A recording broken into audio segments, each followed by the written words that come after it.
Assalamualaikum, selamat pagi. Berjumpa kembali bersama Bu Indah dengan masih pembelajaran secara daring. Ibu harap anak-anak hebat siswa kelas 3 tetap jaga kesehatan dan tetap semangat rajin belajar ya. Yuk mari kita berdoa bersama. Semoga pandemi ini cepat berlalu sehingga kita bisa berjumpa seperti sedia kala. Hari ini kita akan belajar tema 1, pertumbuhan dan perkembangan makhluk hidup, subtema 2, pertumbuhan dan perkembangan manusia, pembelajaran 3 dan keempat. Yuk kita dengarkan penjelasan materi yang akan disampaikan oleh Bu Indah dengan seksama. Selamat belajar.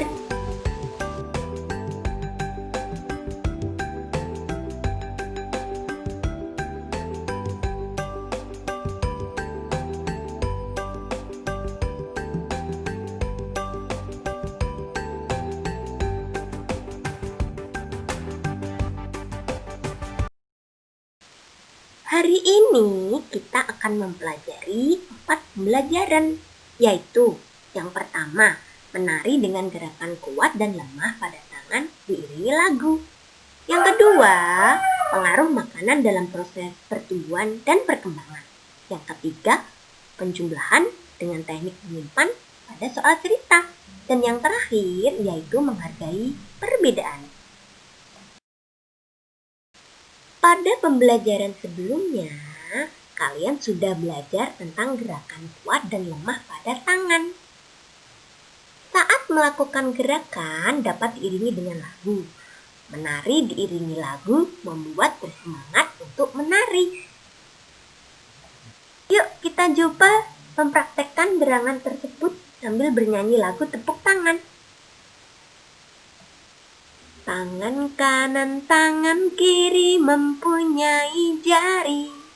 Direntangkan, dibengkokkan, putar pergelangan. Acung depan dilentikkan, ayo tepuk tangan. Bagaimana? Mudah bukan?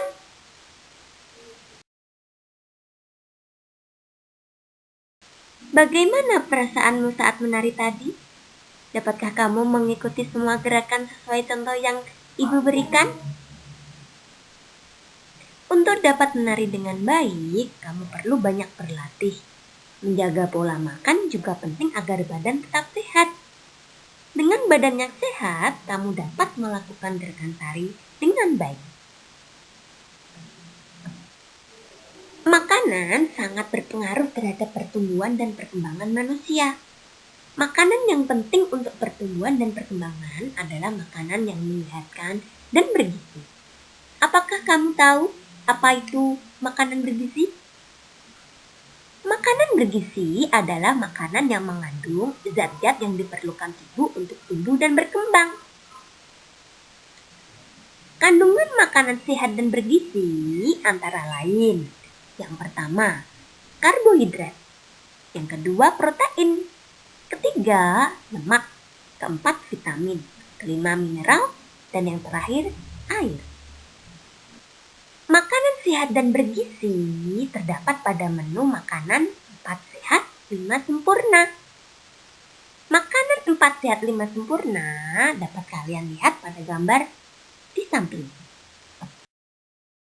Makanan yang menyehatkan harus mengandung gizi seperti karbohidrat, protein, lemak, vitamin, mineral, dan air.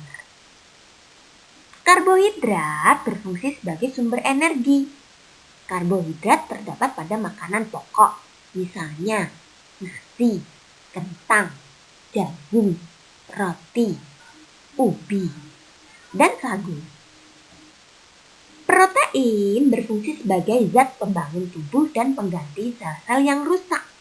Protein terdiri atas 2 jenis, yaitu protein hewani dan protein nabati. Protein hewani adalah protein yang berasal dari hewan, misalkan ikan, daging, susu, keju, dan telur. Sedangkan protein nabati adalah protein yang berasal dari tumbuh-tumbuhan, misalnya tahu dan tempe.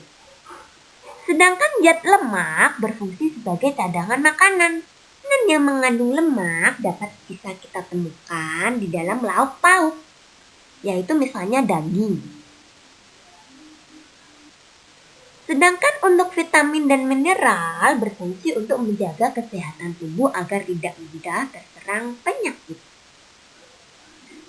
Vitamin banyak terdapat pada sayur-sayuran dan buah-buahan. Sedangkan mineral banyak terdapat pada ikan, sayur, dan susu. Pagi ini anak-anak SD Nusantara bermain tarik tambang. Mereka dibagi menjadi 2 kelompok. Kelompok pertama terdiri atas Udin, Lani, dan Beni. Kelompok kedua terdiri atas Edo, Dayu, dan Siti. Semua senang sekali. Tiba-tiba terdengar suara Edo mengadu kesakitan. Rupanya Edo terjatuh dan tertarik oleh kelompok Udin. Semua temannya merasa sedih dan kaget. Mereka kaget karena Edo terjatuh. Edo anak terkuat di antara mereka. Pada setiap perlombaan, Edo selalu menang. Mereka pun membantu Edo berdiri dan menghiburnya. Ternyata pagi ini Edo lupa sarapan, sehingga badannya terasa lemas. Edo bangun kesiangan dan terburu-buru berangkat ke sekolah. Untuk menjadi kuat, kita harus banyak berlatih dan makan dengan cukup. Oleh sebab itu, sebelum berangkat sekolah, yuk budayakan sarapan terlebih dahulu. Sarapan banyak memberikan manfaat bagi tubuh. Antara lain, yang pertama, memberi energi tubuh. Yang kedua, menyegarkan otak. Yang ketiga, menyehatkan badan. Keempat, menjaga konsentrasi saat belajar. Yang kelima, mencegah penyakit mah. Dan yang terakhir, mengurangi resiko stres. Apabila kita tidak sarapan, maka ada beberapa dampak buruk bagi kesehatan. Di antaranya, yang pertama, menurunkan konsentrasi saat belajar. Yang kedua, membakar energi yang berlebihan saat berolahraga. Yang ketiga, bisa menyebabkan penyakit mah. Dan yang terakhir, jika kita lupa sarapan, tubuh kita akan menjadi lemah. Buah-buahan dapat kita temui dengan mudah di pasar atau penjual buah di sekitar kita. Banyak petani melakukan perkembangbiakan buatan untuk buah-buahan. Hal tersebut dilakukan agar dapat menghasilkan buah yang banyak dalam waktu singkat. Melalui kegiatan perkembangbiakan buatan, petani bisa menghasilkan ribuan buah dalam masa panen. Contoh pada soal cerita berikut ini. Pada musim panen dihasilkan 2 keranjang buah apel.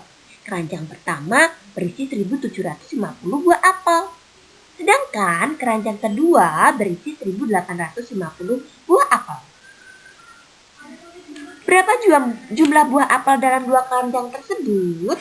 Masih ingatkah kamu cara menghitung hasil penjumlahan? Gunakan cara untuk penjumlahan yang kamu anggap paling mudah.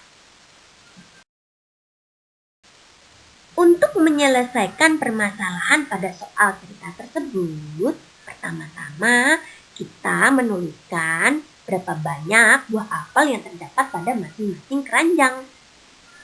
Pada keranjang pertama berisi 1.750 buah apel, sedangkan keranjang kedua berisi 1.850 buah apel.